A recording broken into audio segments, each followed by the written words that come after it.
সাম্প্রতিক সময়ে বৈরী সম্পর্ক বিরাজ করছে ভারত ও মালদ্বীপের মধ্যে। প্রধানমন্ত্রী নরেন্দ্র মোদীর লাক্ষাদ্বীপ সফরকে কেন্দ্র করে উত্তেজনা শুরু হওয়ার পর অনেক ঘটনার সাক্ষী হয়েছে দেশ দুটি। একদিকে যখন মালদ্বীপ ভ্রমণ বয়কটের ডাক দেয় ভারতীয়রা, তখন দেশটিতে থাকা ভারতের সেনাদের সরিয়ে নিতে বাধ্য হয় নয়াদিল্লি। এমনকি ভারতের বাইরে গিয়ে চীনের সঙ্গে সম্পর্ক বাড়াতে পদক্ষেপ নিতে দেখা যায় মালেকে। দুই দেশের চলমান এই বৈরী সম্পর্ক স্বাভাবিক করতে পদক্ষেপ নিল ভারত। দেশটির পররাষ্ট্রমন্ত্রী এস জয়শঙ্কর বন্ধুত্বের বার্তা নিয়ে মালদ্বীপ সফর করেছেন। প্রেসিডেন্ট মোহাম্মদ মুইজির সঙ্গে বৈঠকে দ্বিপাক্ষিক সম্পর্ক আরও জোরদারের আহ্বান জানিয়েছেন জয়শঙ্কর। এক্স পোস্টে ভারতের পররাষ্ট্রমন্ত্রী লেখেন, আঞ্চলিক পরিস্থিতি উন্নত করার লক্ষ্যে ভারত মালদ্বীপ সম্পর্ক গভীর করতে তিনি প্রতিজ্ঞাবদ্ধ। এদিকে সামাজিক মাধ্যম এক্সে এক পোস্টে মালদ্বীপের প্রেসিডেন্ট মোহাম্মদ মুইজ দেশটিকে সবসময় সমর্থন দিয়ে আসায় ভারতকে ধন্যবাদ জানান।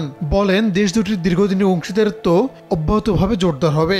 নিরাপত্তা, উন্নয়ন ও সাংস্কৃতিক বিনিময়ের মাধ্যমে দুই দেশের জনগণের সম্পর্ক আরও ঘনিষ্ঠ হবে বলেও আশাবাদী তিনি।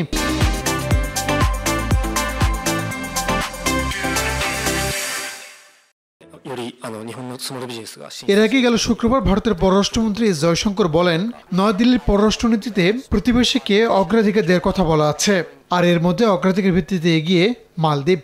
যদিও রাজনৈতিক বিশ্লেষকরা বলছেন, প্রেসিডেন্ট মুইজ চীনমুখী হয় বিপাকে পড়েছে নয়াদিল্লি। এমনকি ভারত মহাসাগরে চীনের ক্রমবর্ধমান উপস্থিতির বিষয়টি সন্দেহের চোখে দেখছে মোদী সরকার।